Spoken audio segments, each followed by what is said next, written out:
Hi there, it's Martin Wardle from Robson Laidler. This is the first in our series of Q&As on the current Covid-19 crisis and the packages offered by the Chancellor to help those who need it. We've collected some questions from our clients, and what we're going to do is go through some of these now and answer them. I'm joined today by Graham Purvis, our MD. Hello. Hi Graham, thanks for joining us. So the first question then, Graham, is for those who might have missed it, there's been a change in the date that an employee must have worked for an employer enabled to qualify for the furlough scheme.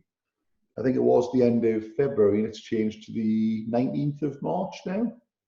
That's right, yes, the 19th of March.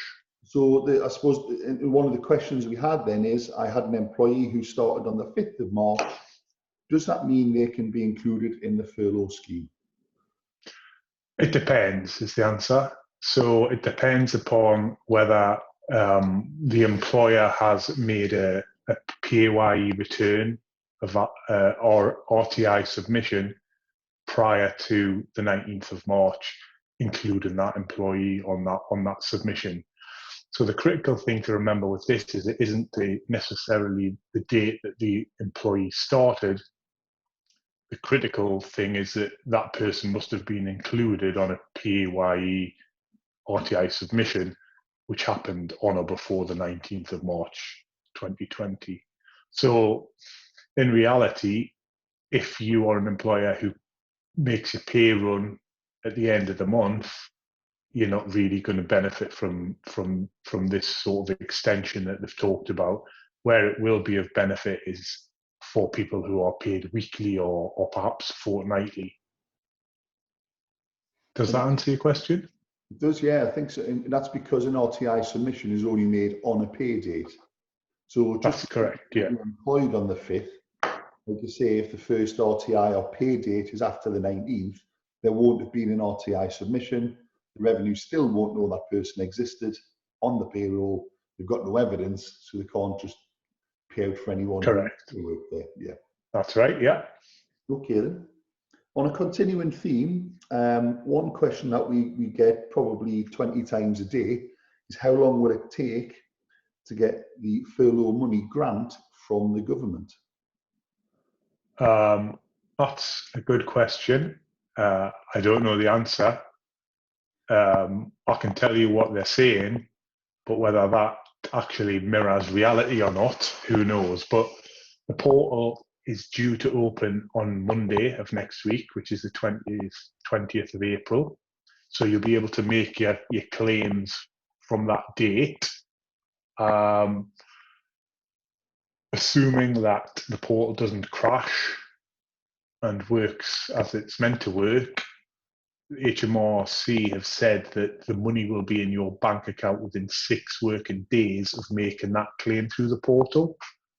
So if you make it on the 20th, 6 working days after that is the following Monday, a week later, the 27th, I think. So that's what they've said. Whether that transpires to be the case in reality, I've got to try and cut out this sort of cynical streak I have, but let's hope that they've done well to get the portal up and running by the 20th. Let's just hope it's workable and it's ready for the volume of traffic that's going to be going through that portal, I think. But yeah, so yeah. There'll be a lot of employers out there hoping to get that money in time to pay the 80% to their employees for the current month, won't they? It sounds like it's going to be close even for a perfect run. The reality is most people won't get these claims done for a few days, and they might miss their May pay run. I think people need to prepare for that, don't they? Yeah, I think so. I mean, again, the guidance has been, if you have problems, don't call us. We can't help you out on that. So it will just be a case of having a bit of patience, trying not to lose lose your temper too much and bear with it. And hopefully, fingers crossed, everything will work as they hope it to work, and that money will come through relatively quickly. The next question is as follows. It says in the self-employed section that, quotation marks, your trading profits must be no more than £50,000 and more than half of your total income for either. So does that mean I need to earn a profit margin of 50% on my self-employment to qualify? Yes, so this question came from a chap who had actually been on a self-employed forum on Facebook or somewhere. And the panic in there is that if you read that literally, it says it must be more than 50% of your total income. Now, if all you've got is self-employment income, you could mistake that as saying you've got to make a 50% profit on your turnover, but that isn't what it means. It really doesn't mean that. For that to be workable in any way, the only people that would have claims are people with very low costs. So your labour only providers, whether that's IT consultants or brickies, they don't really generally have that great deal of costs. They would clearly make more than 50%. What it actually is talking about is if you have multiple sources of income, you have to be able to demonstrate that the profit from your self-employment is your main source of income. So if you look at the documentation, just after it says this, it has an example on eligibility, and it gives an example of someone who is self-employed with £50,000 worth of self-employment income, and I think in the example it's £15,000 worth of pension income. So that's £65,000 worth of income. Half of that is 32.5. This person's got 50 of self-employment. It's over half, so they will get it. They'll only get it based on the self-employed income, of course, but that's what it's getting at. And I think the purpose of this really is to stop people who make profits on very small casual or lifestyle businesses from making a claim. So if you turn those figures the other way around, you could have someone with a day job on £50,000 who makes £15,000 selling things on eBay. Their job is already probably covered. They're getting furloughed. They'll be getting their cover on that. What they don't want to do is saying you've got a nominal self-employment, will give you 3 months worth of profit on that as well. So it's not 50% of your turnover, it's 50% of total income. So hopefully that'll help those people in that forum stop panicking. Okay. Can I just again ask one further question just for clarification on this? Yeah. Is dividend income classed as self-employed income? No, I mean, this is a great area of confusion. I've seen a lot of people ask questions, and I've had a lot of questions. And within our own support groups, we've had this question raised a lot. I'm self-employed and I get dividends in a nominal salary. Well, first of all, that isn't self-employment. A director of a company is an employee, and dividends are a return on investment, not a reward for effort, if that makes sense. Now, using the literal meaning of those words, it is a reward of effort. The harder you work as a director, the more money a company makes, but it's not employment income, and it's definitely not self-employment income. So at the moment, directors are one of the areas that are probably the least well catered for in with these packages, together with people who started jobs after the wrong date, or the self-employed who've only been going since after 5 April. There are a couple of areas there which aren't really helped at the moment. That said, a director can furlough, as long as, I would argue, everybody else is furloughed first. I don't think you could leave the front of office people working and yet furlough a director, because the director has to be there to control what happens. And I think it's now been clarified quite clearly that the director has office holder responsibilities. They're allowed to continue those, but they shouldn't really be out looking for money, looking for profit. And I think that's one of the things that applies to anyone who's furloughed.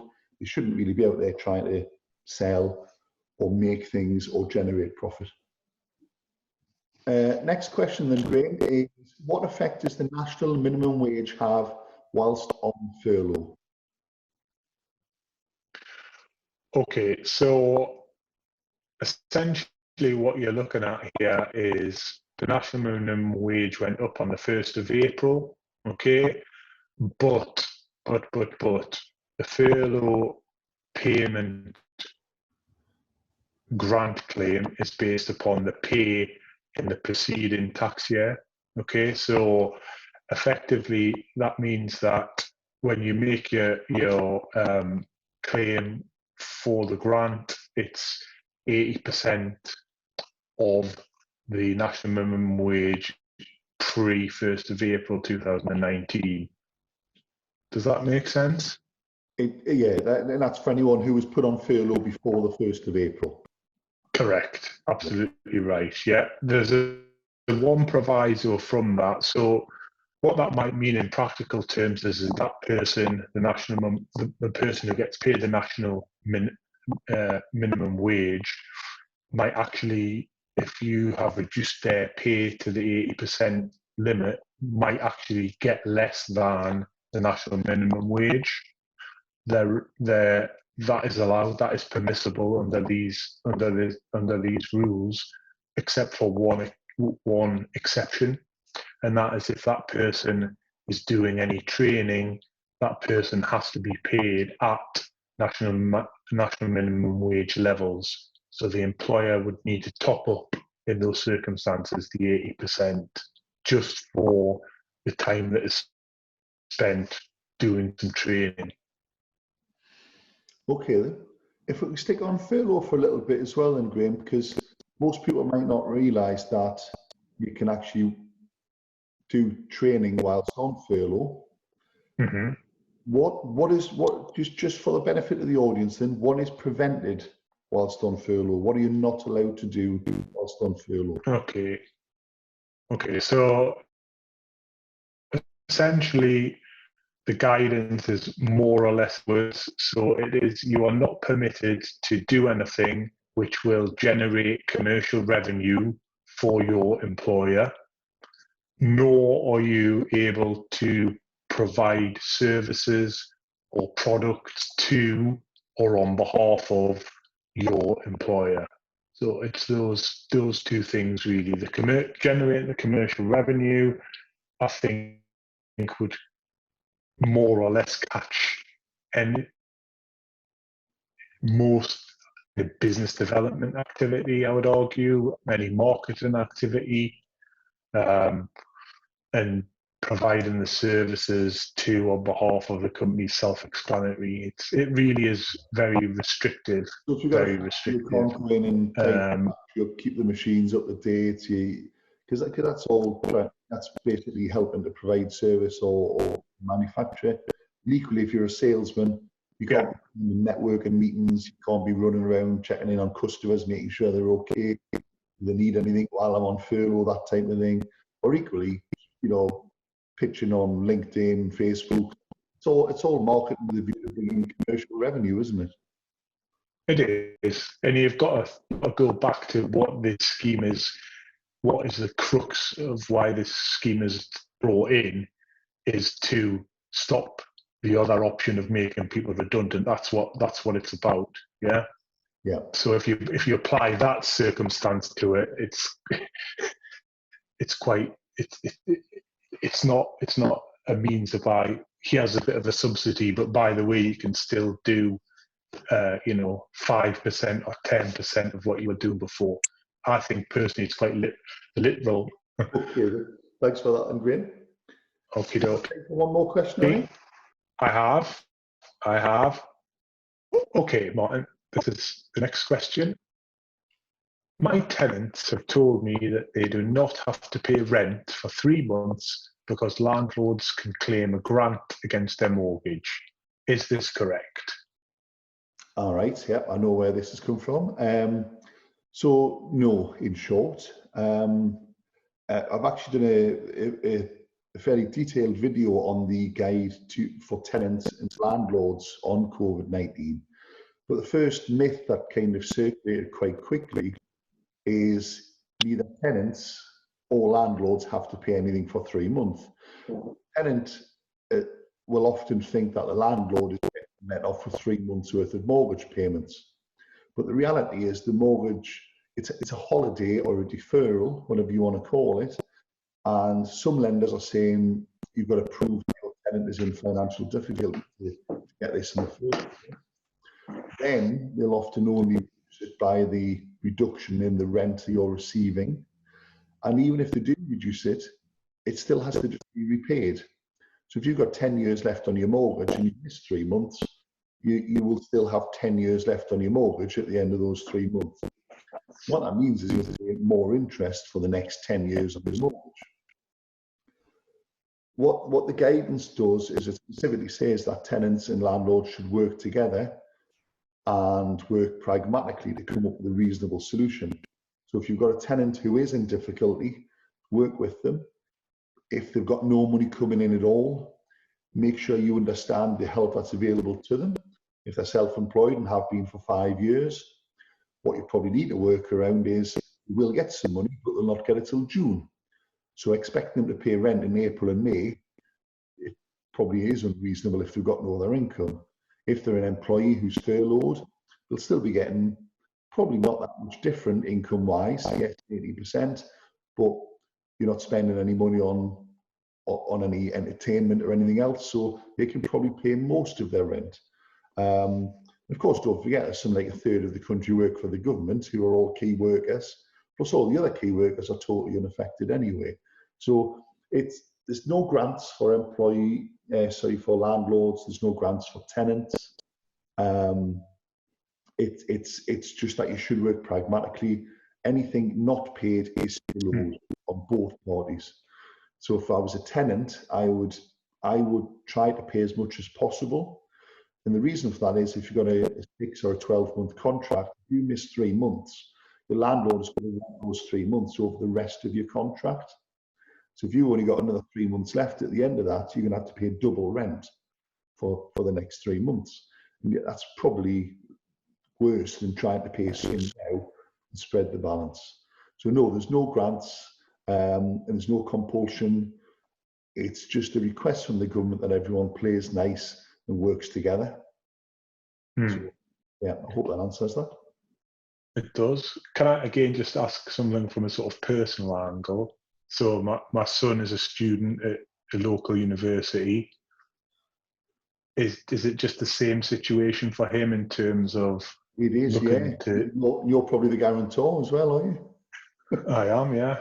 Oh, yeah. So what's interesting with the universities then is that the national student unions have collaborated with all of the regional or the individual university student unions and have provided to the students a standard letter to send to their landlord, which basically says, we know you're getting the 3 months off.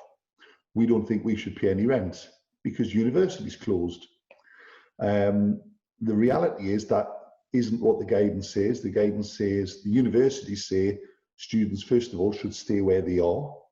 Don't go home. Now, if it's not far, you might argue, well, you'd want your child out. And that's reasonable. But the property is still, of course, there available for you. And the guidance is don't travel between homes. You should stay where you are when the lockdown started. And the next thing, of course, is, what you'll find is you've probably paid a hell of a lot more in student fees than you have in accommodation. So it's interesting that, of course, the universities have closed. If anything, I would be suggesting the universities who aren't providing that education now should really chip in there and bear some of that burden. I don't think the universities could afford to give everyone 3 months worth of their fees back, which is not why I think they're probably quite happy with the landlords hopefully take some of the hit there. It's worth bearing in mind, though, that 3 months rent on a landlord might be their entire profit. They're getting £1,000 a month in, but paying £750 a month out in mortgage interest and expenses. They give up 3 months worth of rent there. They're effectively giving up their entire profit on that property. And if that's what they live on, you're asking them to give up all of their money, all of their profit, which is why a lot of landlords simply won't be able to do it even if they wanted to. So the advice is the same. Stay where you are. If you're a student who's working, you should be furloughed. You should have much the same income. From what I can gather, the student loans and all the grants are still being paid out. the government still expect to pay those out, which of course are meant in part to pay towards your accommodation. With that said, if you're a student, ask your landlord if they can help you in some way. Of course, on the other side as well, you've got students applying for next year who are trying to secure property, but don't yet know really whether we're going to be able to go to university in September as normal. So it's an interesting time for students and student landlords. Good stuff, good stuff. Okay, thank you very much, Martin. Okay, thank you, Martin, for that. Thank you for your time this evening. It's, as always, been enjoyable to share a bit of crack with you. Got exciting stuff. Thank you very much. Thank you to everybody thank you to everybody who sent us some questions. We hope to do this on a regular basis. So if you've got any other, burning issues that you would like us to deal with, then please feel free to let us know what those are. So it's in the words of the famous twosome, it's good night from me. And it's good night from him. Good night, everybody. Thank you. Bye.